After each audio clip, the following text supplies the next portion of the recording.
Recording, कोई दिक्कत नहीं, हमको डरे नहीं लगता है, ना ईडी से ना सीबीआई से। किया जाता है ना ताकि सच्चाई छुपाई जा सके।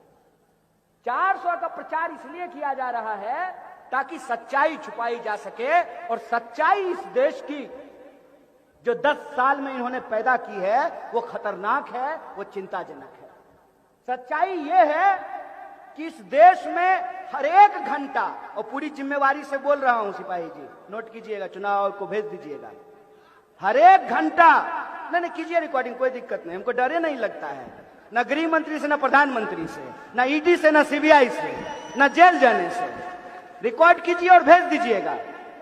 10 साल में इन्होंने देश की हालत यह की है कि हर एक घंटा 2 नौजवान आत्महत्या करते हैं। अगर आप 5 बजे से इस मीटिंग की इंतजार कर रहे थे, अभी 9 बज रहा है, तो इस 4 घंटे में देश के किसी न किसी कोने में 8 नौजवानों ने आत्महत्या कर ली होगी। 10 साल में उन्होंने देश की हालत यह की है कि लगभग इतने ही समय में 2 किसान आत्महत्या करते हैं। 3 मिनट के भीतर इस देश में किसी न किसी महिला के साथ बलात्कार हो जाता है। किसान को उनके फसल का दाम नहीं मिलता है, लेकिन वही किसान जब अपने बीमार बच्चे के लिए दवाई खरीदने के लिए जाएगा, तो जो 5 रुपया में मिलता था पैरासीटामोल, अब 15 रुपया में वो पैरासीटामोल मिल रहा है। हमारे गेहूं का दाम हमको नहीं मिल रहा है, हमारे कपास का दाम हमको नहीं मिल रहा है, हमारे मक्का का दाम हमको नहीं मिल रहा है, हमारी सब्जी का दाम हमको नहीं मिल रहा है, लेकिन रोज स्कूल का फीस बढ़ रहा है, पेट्रोल डीजल का दाम बढ़ रहा है, किराया बढ़ रहा है, कपड़ा का दाम बढ़ रहा है, इलेक्ट्रॉनिक सामान बढ़ रहा है, मोबाइल का रिचार्ज बढ़ रहा है। मोबाइल के रिचार्ज से याद आया, प्रचार सुनते थे ना, जियो धन धनाधन, कर लो दुनिया मुट्ठी में, है बचा है कुछ मुट्ठी में, मुट्ठी ही खाली हो गई है। पहले फ्री में मोबाइल रिचार्ज कराया गया, फ्री में, रात रात भर लड़का सब जो है कान में मोबाइल सटा करके कहता था, खाई क्या सब्जी बना है, रात भर। अब आपको मालूम है रिचार्ज कितने में हो रहा है? 700 में। अब पहले फ्री में आया था, अब 700 रुपया में रिचार्ज हो रहा है।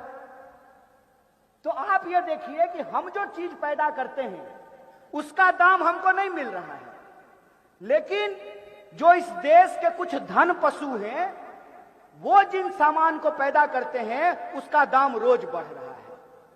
किसान को उसके फसल का दाम नहीं मिलेगा, लेकिन किसान कपड़ा खरीदने के लिए जाए तो कपड़ा रोज महंगा हो जाएगा। यहां माताएं बहनें बैठी हुई हैं, आज से 10 साल पहले सोना कैसे मिलता था? बोलिए बोलिए बोलिए, दाम बोलिए, दाम बोलने में क्या है? अब कैसे मिल रहा है? 70,000। तो गाना होता था हिंदी फिल्म में, मेरे देश की धरती सोना उगले उगले हीरे मोती, मेरे देश की धरती। धरती इस पे जो खेती करने वाले किसान हैं उनके फसल को, उनको सोना का दाम नहीं मिल रहा है, लेकिन उस किसान को जब अपनी बच्ची की शादी करनी है, उसके लिए जेवर बनाना है, तो जो सोना 35,000 रुपये तोला मिल रहा था, आज 70,000 रुपये तोला मिल रहा है। बोलिए मिल रहा है कि नहीं मिल रहा है? जो गैस का सिलेंडर पहले 400 रुपए में मिलता था, अब 1200 रुपए में मिल रहा है। मतलब 10 साल में महंगाई तिगुनी बढ़ गई है। महंगाई आसमान छू रही है, बेरोजगारी आसमान छू रहा है। देश में आज की तारीख में जितना बेरोजगारी है, उतना बेरोजगारी इस देश के इतिहास में आज तक नहीं हुआ था। सच्चाई यह है कि आप रामटेक में रहते हैं, नागपुर में रहते हैं, मैं जानता हूं, मैं बिहार से आता हूं, बिहार से, उत्तर प्रदेश से, मध्य प्रदेश से लोग नागपुर आते हैं इंजीनियरिंग करने के लिए। कम से कम 100 से ज्यादा इंजीनियरिंग कॉलेज होगा रामटेक से लेकर के नागपुर तक। और उस इंजीनियरिंग कॉलेज में जो पढ़ने वाले बच्चे हैं, कौन है उनके माँ बाप? उनके माँ बाप खेती करते हैं, छोटा मोटा नौकरी करते हैं, छोटा मोटा दुकानदारी करते हैं, और वो दुकानदार सपना देखता है कि पेट काट करके अपने बच्चा को इंजीनियर बनाएंगे, हमारा बच्चा भी टाई लगा करके गुड़गांव में नौकरी करेगा, नोएडा में काम करेगा, बेंगलोर और पुणे में काम करेगा, उसको नौकरी मिलेगी, हमारा जीवन सुधरेगा। और बाजार में जब हम चलेंगे टोपी लगा करके तो लोग कहेगा कि इंजीनियर का बाप जा रहा है। आज इंजीनियरिंग की हालत क्या है? एक साल में 5.5 लाख से ज्यादा इंजीनियर इस देश में पैदा होते हैं और 1 लाख लोगों को भी नौकरी नहीं मिलती है। इंजीनियर बन करके गांव और घर में बच्चे बैठे हुए हैं और रेलवे की तैयारी कर रहे हैं। और रेलवे की हकीकत क्या है कि रेलवे की हकीकत यह है कि सेंट्रल जो गवर्नमेंट है उसके अंतर्गत 30 लाख से ज्यादा नौकरियां खाली है। 30 लाख से ज्यादा नौकरियां खाली हैं, लोगों को नौकरी नहीं दिया जा रहा है। क्यों दिया जाएगा? बाप गृह मंत्री बन गया है, बेटा बीसीसीआई का सेक्रेटरी बन गया है, हमारे आपके बच्चे को रोजगार मिले कि नहीं मिले कौन पूछ रहा है? यह बेईमानी हमारे आंख के सामने हो रही है। इसीलिए जब मैं आपके बीच में आया हूं तो मैं ये नहीं कहने आया हूं कि आपको क्या करना चाहिए, मैं ये नहीं कहने के लिए आया हूं। मुझे लगता है कि आपका दुख है और आप अपने दुख को जानते हैं। आपकी सच्चाई है और आप अपनी सच्चाई को जानते हैं। अगर आप अपनी सच्चाई को जानते हैं, आपको मालूम है कि आपके पेट में दाना है कि नहीं है, आपको मालूम है कि आपके बैंक में धन है कि नहीं है, आपको मालूम है कि आपका रोजी रोजगार चल रहा है कि नहीं चल रहा है। अगर आपको मालूम है अपनी हकीकत, तो हकीकत बुनने के नाम पे जो जुमलेबाजी और बेईमानी की जा रही है उसका बदला आप लोगों को लेना चाहिए, उसका मुकाबला आप लोगों को करना चाहिए। ये अपील मैं आपसे करने के लिए आया। इस बात से कोई फर्क नहीं पड़ता है कि क्या होगा चुनाव का परिणाम, लेकिन मुझे इस बात से जरूर फर्क पड़ता है कि जो हमको अधिकार आज मिला है उस अधिकार की हमको रक्षा करना पड़ेगा।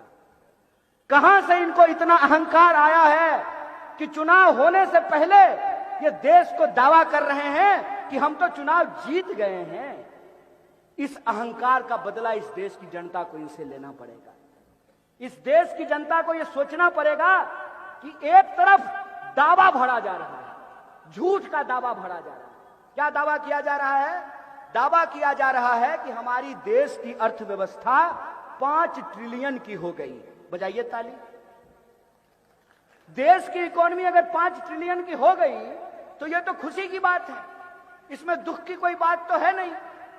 दुख की बात तब होती है कि जिस मुंह से कहते हैं कि इस देश की इकोनॉमी 5 ट्रिलियन की हो गई है, उसी मुंह से कहते हैं कि हम 80 करोड़ लोगों को मुफ्त में 5 किलो अनाज दे रहे हैं। समझे खेल?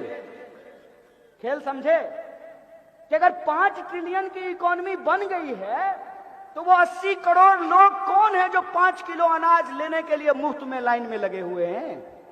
इसका मतलब यह है कि धन बढ़ा है, धन पशुओं का, संपत्ति बढ़ी है प्रधानमंत्री के 2-4 दोस्तों का, रोजगार मिला है गृह मंत्री के बेटा को, और भ्रष्टाचार के नाम पे कार्रवाई किस पे हुई है? भ्रष्टाचार के नाम पे कार्रवाई उसी की हुई है जो मोदी जी को जादू का झप्पी नहीं दिया है। जो मोदी जी को जादू का झप्पी दे देता है उस पर कोई कार्रवाई नहीं होती है। मोदी जी ने मामला बिल्कुल साफ कर दिया है, आमने सामने 2 ही ऑप्शन है, या तो जेल जाओ या भाजपा में आओ। समझे?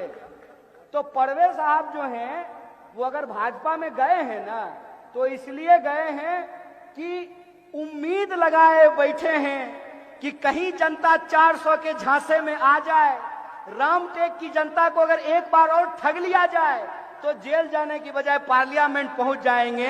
ये मुंगेरी लाल के हसीन सपने हैं। नहीं तो जेल का दरवाजा खुला हुआ है। अब यहीं पे आम लोगों को यह सोचने की जरूरत है, यह विचार करने की जरूरत है। बीजेपी का एक कार्यकर्ता मेरे पास आया और बड़ा जोर जोर से बोल रहा था। हम बोले सुनो जरा संभल करके बोलो। कल को बीजेपी अगर ज्वाइन कर लिए ना तो मौसा मौसा कह करके हाथ जोड़ना पड़ेगा।